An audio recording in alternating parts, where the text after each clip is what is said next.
Hey guys, Otaku here. Doing a vlog, or at least we're gonna try to at least. Going to the Bainbridge, Georgia regional. We're going to be playing branded today. I'm riding with my buddy Tyler. He's currently in the gas station at the moment. I believe he's playing tier. And like I said, I'm gonna do my best to do a proper vlog this time, but we'll see. But yeah, stay tuned.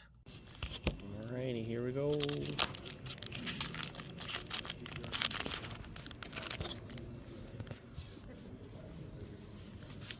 I didn't even know there was a Zark card in here.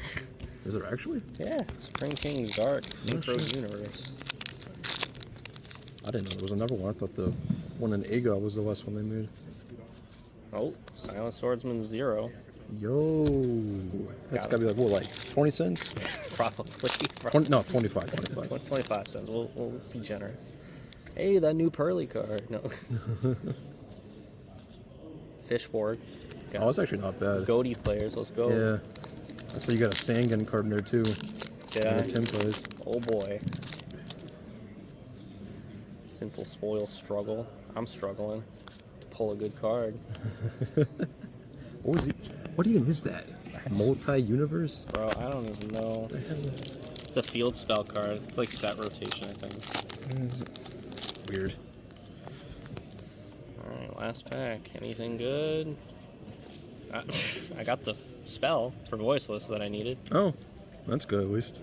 You know, I got some dragons. You know, Tenpai dragons. Yes, your turn. All right, here we go. Bro's about to pull a QCR. That'd be crazy, right? QCR Diabells. Wake! Oh, I needed that.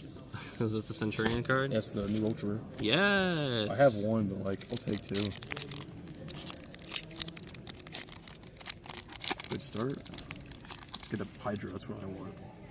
That'd be crazy. $20 super rare. Let's go. Yeah. Is there a chance any of you have an Abominable Unchained Chamber on you? No, I do not. Spearhead. Ew. I don't know what this guy does, but sure.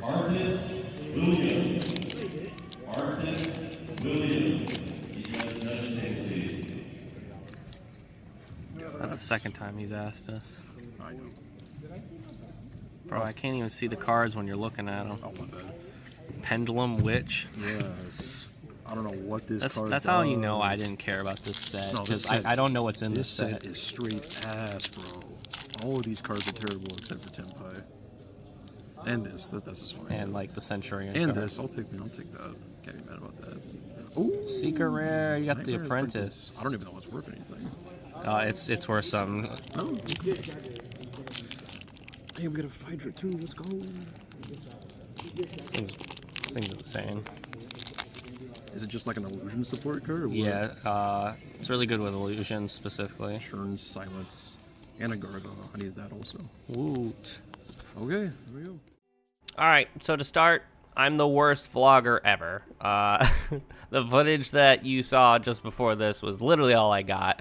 I just got so into the moment of the regional that I just forgot to get B-roll footage, essentially. So what you saw is what you get from that regional. So let's just do a recap like we have on past regionals. To those who haven't been following my channel, which by the way, if you're not already and you like competitive Yu-Gi-Oh content, consider subscribing. But if you haven't been following along, then you don't know that my ultimate goal at the current moment as Yu-Gi-Oh player is to get my Nationals invite. That doesn't mean I intend to actually go to Nationals. It's more of I want to prove to myself as a player that I can get my invite and that I'm good enough to do so. Once I do achieve my invite, then I'll of course set a new goal because I constantly want to improve at this game, but the current moment is just to get my invite. At the current moment, I have only been to 4 regionals in the last year. 2 Stone Mountain, Georgia, 1 Greenville, and this last one was in Bainbridge, Georgia. And coming off the coattails of YCS Raleigh and a brand new set dropping this past weekend of Legacy of Destruction, there was a very low turnout at Bainbridge, Georgia. Usually at a regional you can expect, 200 or more people.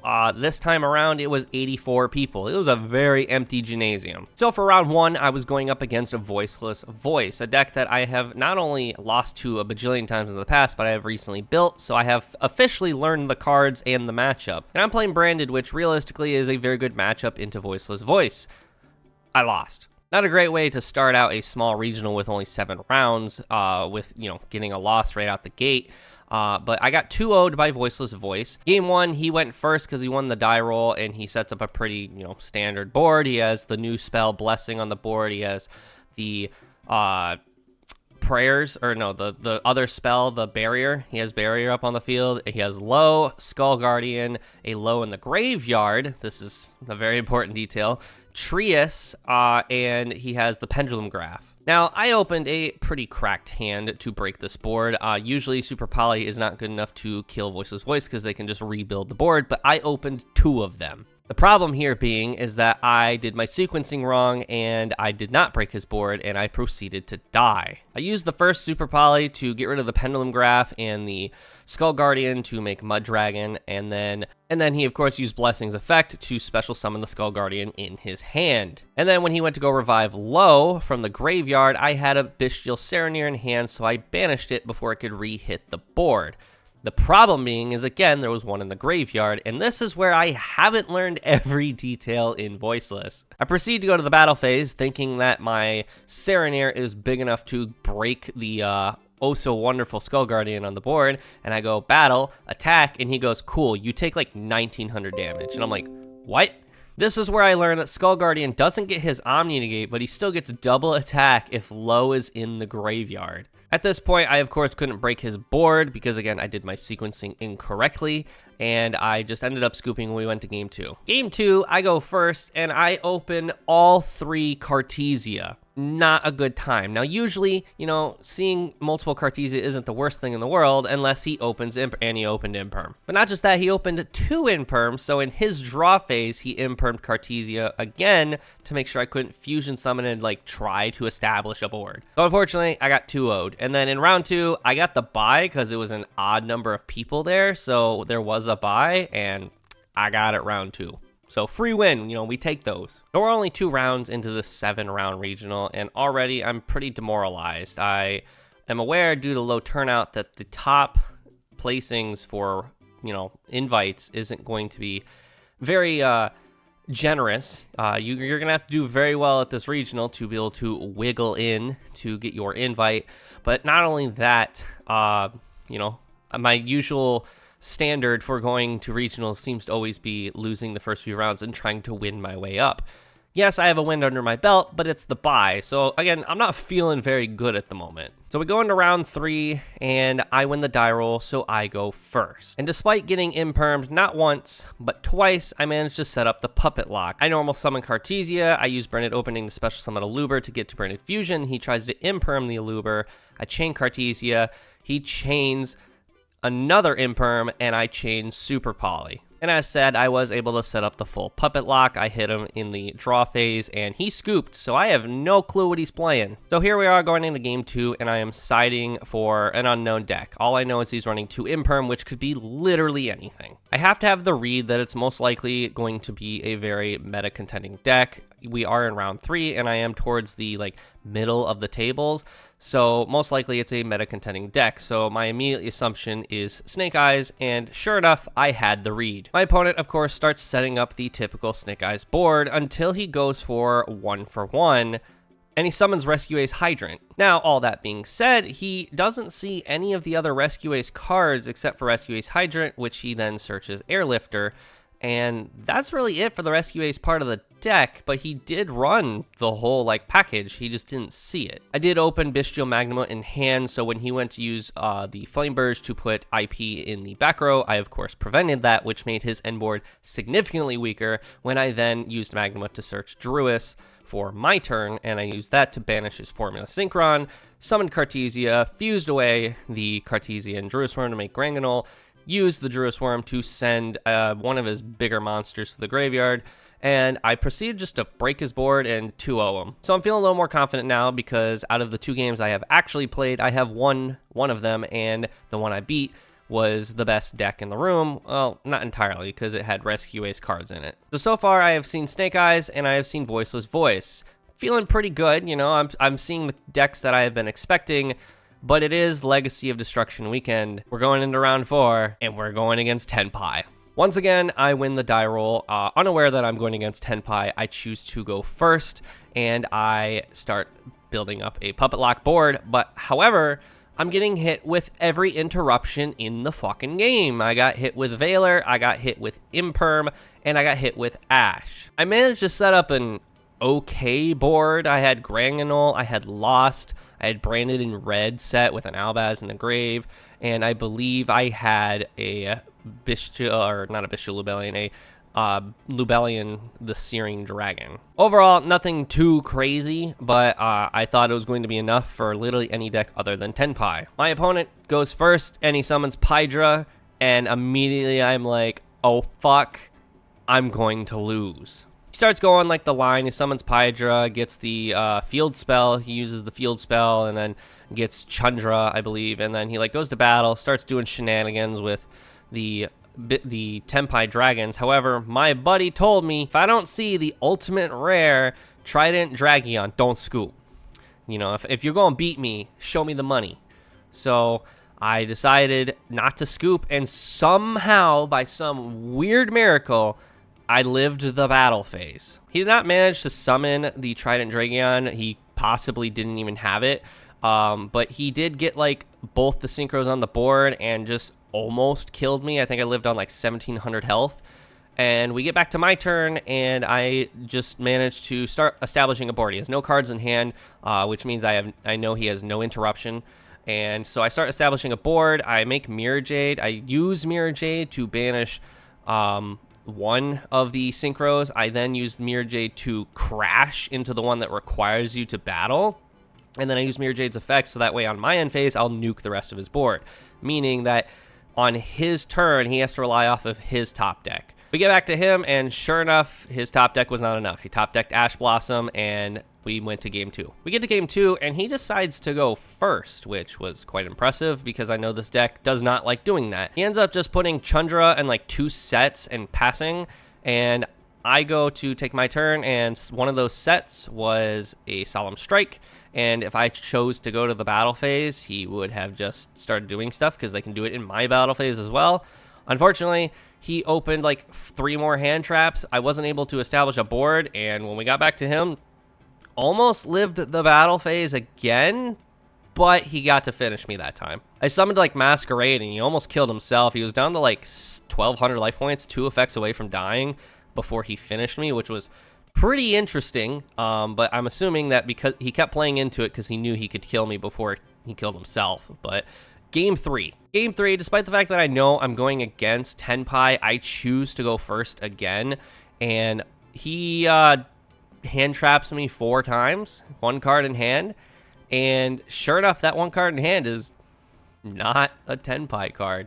The one downside to Tenpai is that they run so much non-engine, sometimes they just won't see the deck. So I literally end on a Luber 1 set pass, which by the way, the set is Branded in Red, which doesn't have a target in the graveyard. It's a bluff.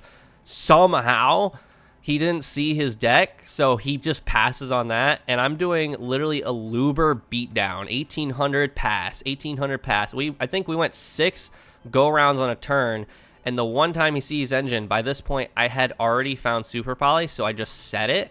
And when he went to go establish a board, he even said, he's like, do I just play into Super Poly? He's like, if I don't play into Super Poly, I lose anyways. So if you have it, you have it. And sure enough, I had it, and he scooped. So Tenpai, it's a scary deck. It really is. I need to learn to play against it better. I think I genuinely just got really lucky, especially in game 3, that he didn't see any of his deck, because if he did, I would have lost. So Lady Luck was on my side this time around, but hopefully next time I'll be better prepared for it. Round 5, we're against Voiceless Voice again, and by golly, am I just not excited for this. I end up going first. I puppet lock him, and just like the first guy I puppet locked, he scooped game 1, and I don't know what he's playing. So we're in post side, and I of course still side the Bestials because they are pretty flexible. They're good for Voiceless Voice, and they're good for Snake Eye because you can banish the low or you can banish the IP depending on the matchup. I then proceeded to side evenly matched because regardless of what I was going against, they were going to want to go first, and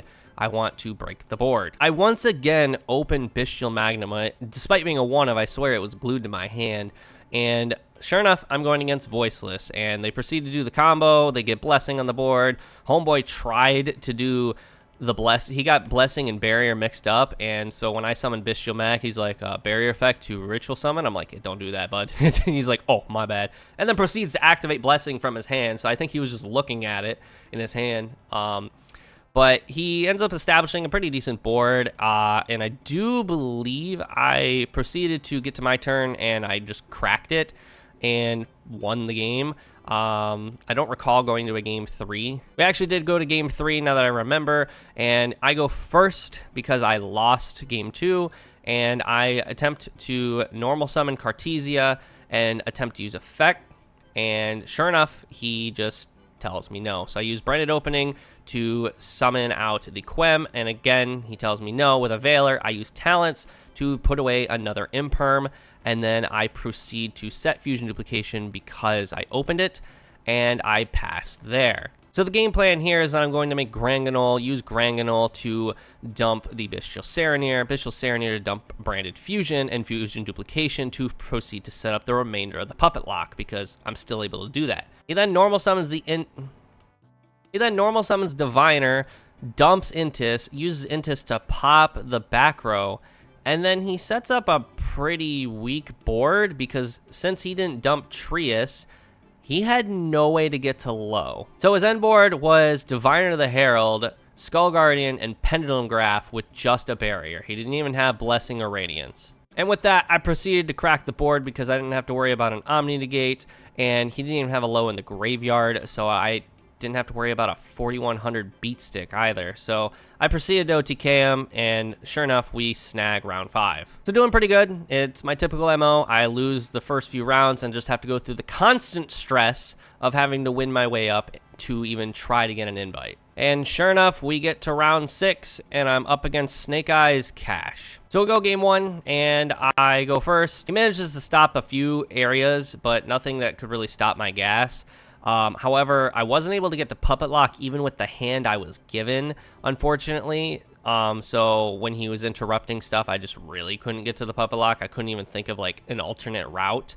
So I had a pretty like weak board, and so when he normal summons Snake Eye Ash, I'm just kind of sitting there like, yep, okay, right, wonderful.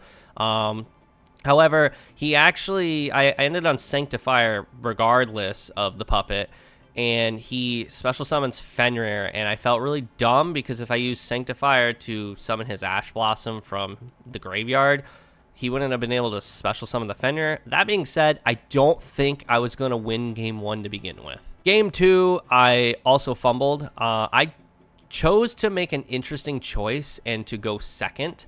I sided second with the idea that my opponent was also siding, thinking that they were going to go second. They knew I was on Branded, so they knew I was going to try to go for the Puppet Lock. So I made the risky choice of choosing to go second, and it almost paid off. Where I really messed up was I ended up trying to use Magnuma in the main phase when he tried to put, Masquerena in the back row, and that procced his talents that was in his hand. He then used talents to put the Albaz in my hand, which for once the Albaz was crucial in this instance because that Albaz would have broke his board. He ends on Appaloosa, Flameburge, Temple with IP in the back row, and a Hita. Despite losing the Albaz, I ended up breaking his board. However, I couldn't kill him. And because of this, typical Snake Eye fashion, they end up cracking back, so I ended up getting 2-0'd in round 6. So I'm not quite out of it yet.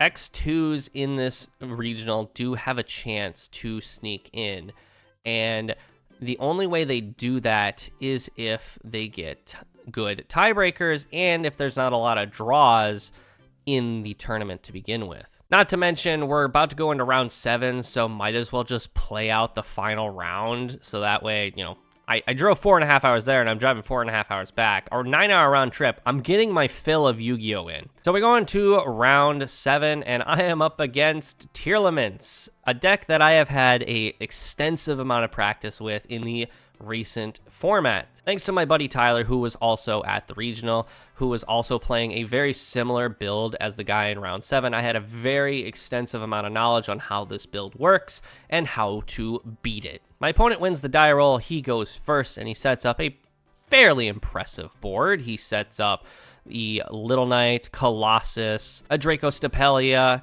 and I believe he had like a Rhino Heart with a Scream on board. So game one, he wins the die roll, so he goes first, and he sets up a fairly impressive board. He has Colossus, Little Knight, Rhino Heart with a Scream and a Sulliek, the Field Spell, and Dracostapelia. Despite all of this, I actually managed to crack his board because I end up just normal summoning Cartesia, and then I use Super Poly to eat Cartesia and the Colossus to make Granganol. I then proceed to go to the battle phase, and I crack his board in the battle phase because I have another Super Poly in hand, so I end up breaking his board and Super Polying for extra damage. I had Quem on the board, and because of this, I was able to revive the Albion, so despite the life point or the attack point difference from Scream, I was still able to OTK him in the battle phase. We go to game two, and he decides to go first once again. He once again sets up a fairly okay board. He goes for the Colossus again, which was really weird because he saw me break it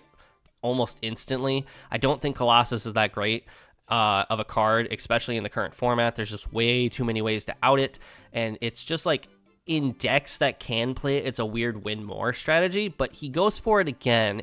And because of that, he kind of just kills the rest of his end board. He ends on a Little Knight, a Dracostapelia, and a Colossus with a Scream, which was okay. And I know he ends on a Tier Cash in hand, so he has some way to kind of keep building a board on my turn, but I wasn't going to let that happen. So when in the middle of him building his board, I open Bestial Druisworm, and I attempt to use it on the Sheeran.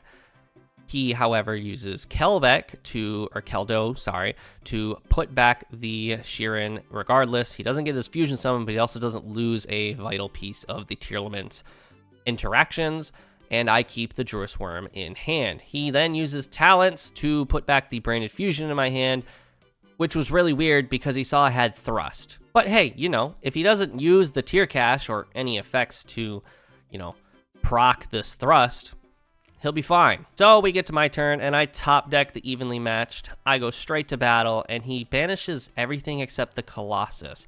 Again, a very weird choice, knowing I have ways to out it. I normal summon Fallen of Albaz, and I discard Retribution to eat that up and go into Albion. He then proceeds, again, he saw my hand, he proceeds to use Tier Cash to summon itself, and I let that through because I have Thrust in hand. He then goes Tier Cash to mill 3 cards off the top of his deck, and he mills 2 Bestials and a Field Spell. Swing and a miss. I then proceed to activate Thrust, search out Branded Fusion, the one that he put back in my deck, and I build a pretty good board. But because I've already used my battle phase, I can't kill him here. I proceed to set up a very strong board. I have Mirror Jade, I have Lost, I have the Bestial Lubellion, I have a Dracostapelia, and I have ways to summon Albaz from the grave, so that way I can make another Mirror Jade if he outs the first one. We get to his turn, and he doesn't really draw anything. He goes to the battle phase to swing Tier Cash into Mirror Jade, so that way he can mill. I just use Mirror Jade to banish it. I don't want to see that, you know, hit the board. And he scoops. I end up winning from there. So I managed to clutch it just a little bit. I went 5-2 out of 7 rounds, and it's time to reveal what topping was in an 84-person regional. So usually at a regional, it's top 4 to get the deck box, your invite, and the mat, and it's top 8 to get the playmat and the invite. But then usually it's like top 32 or top 48 to get the invite. But there weren't nearly enough people for that, so it was top 8 to get your invite, which, like I said, there was no wiggle room to lose. If you lose too much, you're gonna not get your invite. So due to top 8 being the invite, you were privileged in X2 as long as there were no draws. Unfortunately for me, there were draws. So if you're doing the math, I had 15 points at this regional, and 15 points got you into top 8. Unfortunately, only one person with 15 points got into top 8, and it wasn't me. Out of an 84-person regional, top 8 getting an invite, I got 10th place. This is the closest I have ever been to getting my invite. I was shaking when they were announcing the top 8 because they said 8th place with 15 points. And I swear to God, this man was making the letter T out of his mouth. He's like, and I'm like, oh God, he's gonna fucking do it.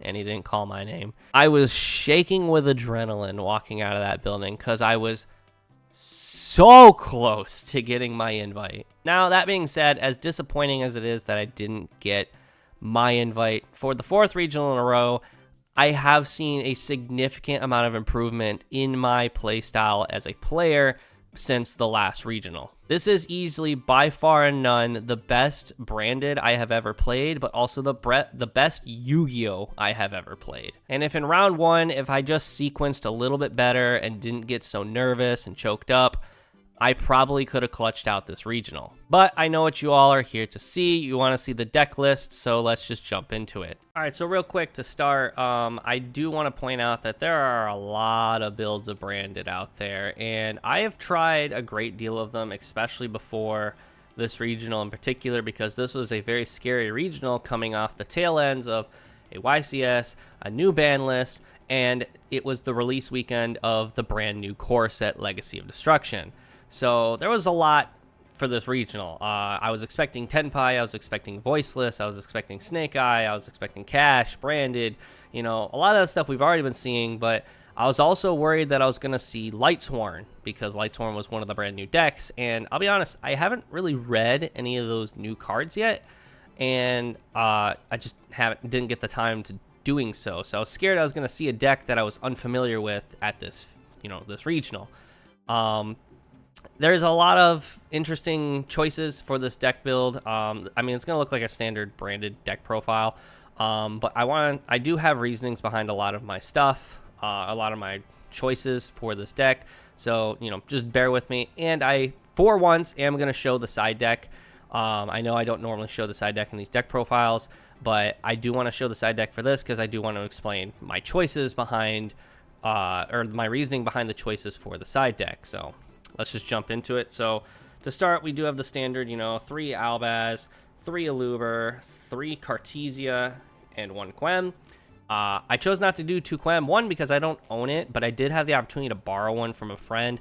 I chose only to play 1 Quem. A lot of people say, you know, it plays under Nib, because if you have Quem on the board and then you get Granganol and then you get Nibbed, you can use the Granganol in the graveyard to then summon the second Quem. I didn't see that being necessary, because the idea with branded is to already play under Nib. Like, you just realistically, if you have the line, which if you're playing a specific build, you should always have the line, you're only going to do 4 summons anyways. That being said, I didn't see Nibiru the entire regional. Now, he was going around at other games. I just personally never got hit with it, even on the times that I was playing heavily towards it. Now, I should also say this is a 42 card branded. It's not a pile by any means, and you're going to see how obvious that is in a minute, but we were also playing, you know, 1 Tragedy, 1 Albion the Shrouded Dragon, 1 Tri-Brigade Mercurier, 1 Bestial Lubellion, 1 Bestial Serenir, and 1 Gimmick Puppet Nightmare. Now, I have been seeing a lot of people running 3 Albion for a long time, especially in this current format, and I tried it, and trust me, I liked it. It felt good. It was fun. It felt good just constantly having an Albaz in the graveyard. However, I think branded right now is definitely going to benefit from having access to most of its key pieces on the starting hand, meaning that you have to have lower numbers to, you know, have the best chance at getting those pieces, you know, just math. That being said, Albion, you know, if you're playing Albion correctly, you're not getting that draw off of him anyways. But Albion heavily plays into Droll, a card that doesn't kill Branded to begin with, but why give Branded a reason to die to Droll? I've also been seeing a lot of people run 3 of Despian Tragedy recently. I know Pack posted a video on it, and he was talking about like how good this card is to recycle branded spells and traps. 1, I think that would only be good if you were playing like a 60 card pile, but 2, I still don't think that's good with a 60 card pile because you're heavily increasing your chances of seeing this in your opening hand. And That can be kind of good if you have poly or the edge imp package to get to poly in your hand. But again, the edge imp package also kills or dies to droll, which, spoiler alert, not running it in this profile. Moving on to spells and traps, we of course have the standard 3 branded fusion, best card in the deck, 3 branded opening, because why not? I do still run, even on a 42 card deck, I do still run 2 branded in red, because sometimes you just open one and you want access to another. This card came in clutch to dodging a lot of imperms and veilers at this regional. So I would never cut this back down to 1. I used to be a branded in red, like 1 copy advocate, but this card's insane. If you can make sure that a Albaz or a Despian's engraved, it can help you just dodge so much shit. I used this against the tier limit player because he tried to use Sullyik to target my cards, and I just dodged that shit so he couldn't get stuff into the graveyard. Like I said, I'm heavy into 2 now, because sometimes you just see it and then your Albion is dead. You don't have something to set off of Albion. So I definitely like having 2 in case I see one of them. And of course the argument could always be, well, what if you see both of them? And that happens. That's just variance, bad luck. And then I run 1 branded lost. It's a custom card. A lot of people have been talking about running this at 2 or 3. I think that is really bad. Yes, you want to see this card, but there's so many ways in branded to recycle this. You could run Spriggan's Kit, so that way if this gets banished off Cosmic, you can still get to it. You could run, if you have Retribution or Tragedy engraved, you can get this back. There's a lot of recursion for this if it gets, beaten off the field. So I don't think this card needs to be higher than 3, because realistically, if you have no way to fuse, this card is a brick. For the remaining spells, I do run 3 Triple Tactics Thrust, 2 Triple Tactics Talents, 3 Super Poly, and 3 Fusion Deployment, and 3 Forbidden Droplet, and 1 Called by the Grave. These are pretty much the board breakers. So Branded is heavily a board breaker deck. We obviously prefer to go first so we can set up the Gimmick Puppet, but we definitely specialize in going second. Branded is very good at just breaking boards. That being said, Branded is also a fusion deck, so you want to have resources. You don't want to have hand traps in hand, because hand traps neg you. You discard a card from your hand, send it to the graveyard, and then you typically don't have access to that card ever again. Just hand traps are not that great in Branded, with the exception of Bestials, which I would consider a hand trap. But for the most part, we just want to go second, and these board breakers, utilize the ability to still fuse and get our resources if necessary. Thrust can get branded fusion, talents can draw cards, or just make it so our opponent can't stop us from fusing summoning with the resources we currently have. Called by, again, the same thing. Super Poly literally fuses and breaks boards. Droplet prevents our opponent from interacting with us if necessary. Deployment can summon Albaz to fuse or Cartesia to fuse them. Branded wants to fuse. The more Branded is fusing, the better it is playing, and we want to prevent our opponent from interacting with that as much as possible. If we are using hand traps, we are losing resources. And then the 2 traps are standard Branded. Branded Retribution and Fusion Duplication. Duplication is actually a lot better than I thought. I learned this at the last regional, that it can also copy the effect of your opponent's spells and traps in the graveyard that say Fusion or Polymerization. It's very powerful. It can utilize. It's just very flexible.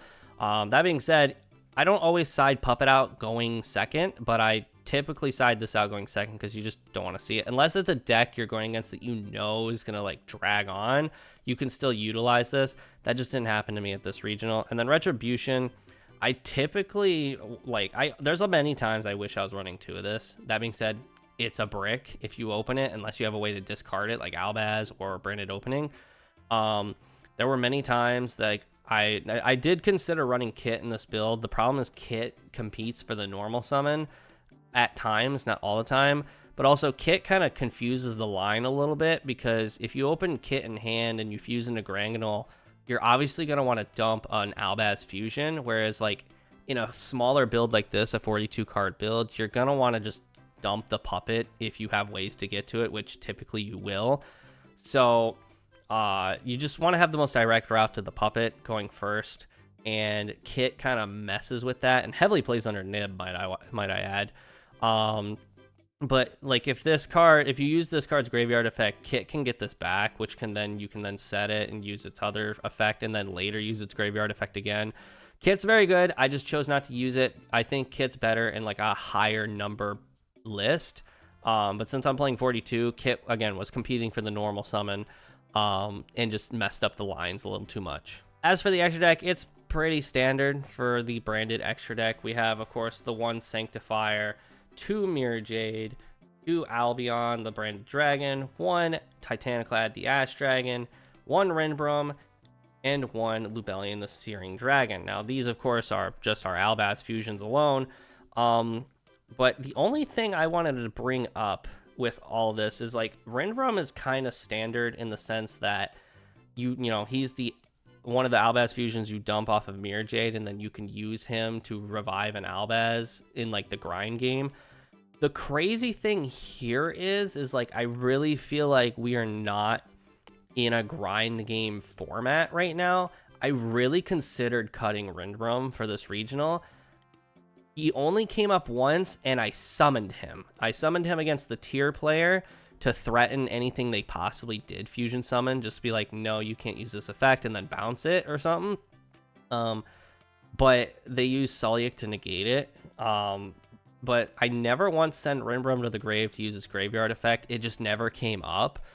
Like I said, I just think we're not really in a grind game format at the moment. For the most part, in branded, if you're going second, you better OTK them, especially if it's Snake Eyes, because if you don't OTK them, they're going to have the crackback. If you OTK them, it can't set up the puppet, they're going to win. That's the unfortunate truth.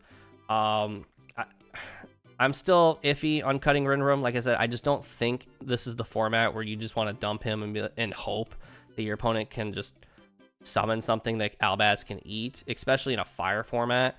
This was better in like tier format, kind of cash format, Unchained format. It was really good in because you could just use this to like summon on when they hit Yama on the board, and then you summon Albaz, eat Yama.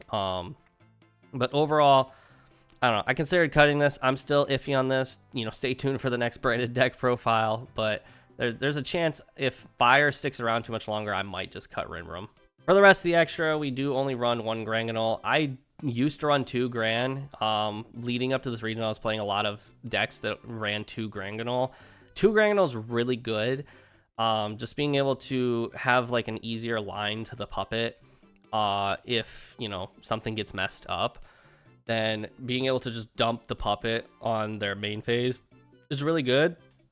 I, however, don't particularly like waiting till their main phase, because if they have a deck that just does minimalist stuff, it could really just mess things up. I prefer to do shit in their draw phase as much as possible. So there's ways to get Gran back into the extra deck if you need to dump the puppet. There were a lot of lines where I went into Lubellion, put Gran back to make Sanctifier, and then Quem revive Cartesia to make, and then in the main phase, you know, Cartesia, make Gran, dump the puppet, Albion, do puppet stuff. That's if I have to do stuff in their main phase, though. We then run 1 Despian Quertus. This is a target for Granganol. This is really good against Voiceless. If they've already expended their Omni Negate on their turn, you can just go like Granganol off of the on the Resolution of Saphira to summon Quertus, and then Quertus just blanks out the Skull Guardian that turn, so they can't OTK you. It came up once. Funny enough, though, it came up against Tenpai. I blanked them out in the battle phase, so he ended up like hitting himself essentially, because he still wanted to battle, but you know, he takes 25 damage when he battles with blanked out attack position monsters.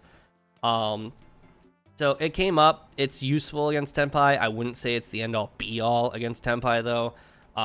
But it is, again, another card to search off Granganol in case you already have Quem on the board.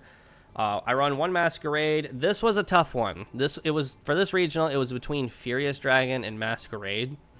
It was one or the other. I couldn't run both. Furious Dragon's really good against stun, and I was expecting to see stun at this regional. Funny enough, I didn't play against it, but there were like 2 players there playing it. But it was either Furious Dragon or Masquerade, and if I was going to a YCS, I would have gone Furious Dragon. But because I went to a regional, people, I'll be honest, there's some shitty people at regionals, and they will purposely play to time, and I wanted to play Masquerade to threaten those people to say, go ahead, play to time, I dare you. I then run, of course, the standard Guardian Chimera, and then our super poly targets of Muddragon, Garura, and Predaplant Draco Stapelia. There are super poly targets. I mean, obviously we can make Draco Stapelia raw if need be, just for extra plays, and it's a target negate, which can come up. But overall, that's the extra deck. Pretty standard. So like I said, I don't normally show the side deck and deck profiles anymore because deck profile is very up to interpretation of what event you're going to, whether it's a regional, your locals, YCS, nationals. It's very dependent on what you're expecting to see and what you're going to. But I wanted to show you all just kind of my side deck, what I ran at this regional, and my reasoning behind my choices. So to start, I was running 2 Bestial Mag and 1 Druis. Bestials are just really good this format. It makes the pure Snake Eye build weaker, because if you can get the IP when they go to put it in the back row, then they have a weaker end board because they can't make a Little Knight on the crackback, which also can't get Flameburge into the graveyard for further crackback. But also, obviously, it's good against the mirror because you can banish Puppet, you can banish any resource that they're trying to target with Brennan and Red. There are things to, counterplay. I use this obviously against Tyr because Tyr is going to make a comeback with 3 Malicious being available. There's just a lot of stuff. Again, Voiceless Voice, target the low. Bestials are just very good in this format for a very different reason than past formats. 3 evenly matched. We're playing branded. We're playing board breakers, so we side more board breakers if we're going second. Evenly matched is the best board breaker in the game, arguably, and now that there are Omni Negates gone, like Baron and Savage Dragon, there's not really anything to counter this. Because of this, I think Snake Eye boards have been building a lot more minimalist boards. They're just playing what they have to survive a turn and then make the crackback, but evenly still puts them down to 1 resource. And then obviously we have these decks that are still going crazy. This is good against branded, especially if they build really crazy stuff. However, if they Sanctifier you in the draw phase, this is a dead card, so I wouldn't particularly recommend siding it against branded. Voiceless, they do have the Omni Negate, but you can force it out with this and then proceed to play the game, or force it out with something else and proceed to play the game. So evenly, again, just really good. I have back row hate. This can be good for Snake Eyes. It's very good for Voiceless now because Voiceless has 3 continuous cards they put in the back row. They play Blessing, Radiance, and Barrier. And if all 3 of them hit the board, that shit gets really fucking annoying. But also Stun. Stun's still a thing, and you could play Lightning Storm, but they have Hugin, so you kind of want to play Cosmic to just banish the Fountain or banish the Skill Drain, banish whatever annoying back row card is in existence. I do play 3 Ghost Ogre and Snow Rabbit. I just said that Branded is not the deck for hand traps. That being said, Ghost Ogre has a little more utility than just a hand trap. Of course, this is for Tenpai. If they use the field spell, no. But Ghost Ogre also is a light, so it's not a completely dead card. Cartesia can use it to fuse. Branded Fusion can use it to make Albion. There's a little more utility than like Ash Blossom or Droll and Lockbird or Ghost Mourner. Ghost Ogre has some more utility because it's a light monster. And then I run 1 Herald of the Abyss. I was trying to respect Pearly. Didn't see Pearly. I don't actually think anyone was playing Pearly at the regional. They might have. I just didn't see them. But I was respecting Pearly, but there were a lot of Raid Raptor players. I think there were like 7 Raid Raptors out of the 84 players. And this card just outs the Rebellion. If they don't make it on turn 1, like this card just outs it. Because just like Pearly Noir, even though it's like a crazy invincible tower, it affects the player. I know that's not like a real term in Yu-Gi-Oh, but like it affects the game state. Your opponent has to send the card, attribute, and type that you call, and if that Rebellion is the only one on board, then bye. And then the last card I sided, I mentioned this, I believe, in the last regional deck profile, but I was playing Simmel Archfiends. This came up once. This card's like a D-Barrier at home, essentially. It does similar to what D-Barrier already does, but a little bit differently, and it counters very specific decks. So for those who don't know what this does, basically, you can just shotgun it in the draw phase, and the effect of it is a continuous effect that lingers through the whole turn, so it's constantly checking the game state. But basically, if your opponent summons a Ritual, Link, Synchro, Fusion, Xyz, they cannot summon another one until they get the original one off the board, and they can't just summon another one with the one that's on the board, because it's kind of like the checks of if your opponent is trying to summon something, special summon something when Christia's on the board, you can't super poly it or kaiju it because it counts as special summoning it still. So this card's just really good against like Snake Eye. They just summon IP. You can like wait to flip this when they summon IP, or you can just shotgun it and they're just threatened by it. I personally would prefer to shotgun it or to play it when they summon IP. It can come good against Branded, but personally I'd just rather play Deviary against Branded. But Branded doesn't really like this card either. And it prevents both players from doing it. They can't play more of that card type than they already own. And it says the word already, not currently. So meaning that, again, it's constantly checking. So if I already control 2, I can't summon another one until those 2 are off the board. However, if my opponent controls none and they summon 1, they can't summon another one until that one's off the board. Like it stops you based off of like how many you have. So it's a really good card. It came up once, and it was against the Snake Eye Rescue Ace player. It did come up when I just shotgunned in draw phase, and he couldn't really link summon. He didn't really have to, but I cut him off from it essentially. So that's it for the deck profile and my regional experience. I am getting very close to being able to get my invite. Like I said, even if I get my invite, I might not even go to nationals. I just want to prove to myself as a player that I can achieve that goal and that I'm making strides of improvement. And like I said, this regional was easily like the best Branded and the best Yu-Gi-Oh in general I have like ever played. I physically saw improvement as myself as a player. It's just unfortunate that I'm playing not fire in the fire format. Even though Brand's one of the best non-fire decks, it still isn't fire. But of course, I want to know what you guys think down in the comments below, so don't forget to comment. And of course, like and subscribe if you're not already and you like competitive Yu-Gi-Oh content. But with that, I'll see you all in the next video. See ya.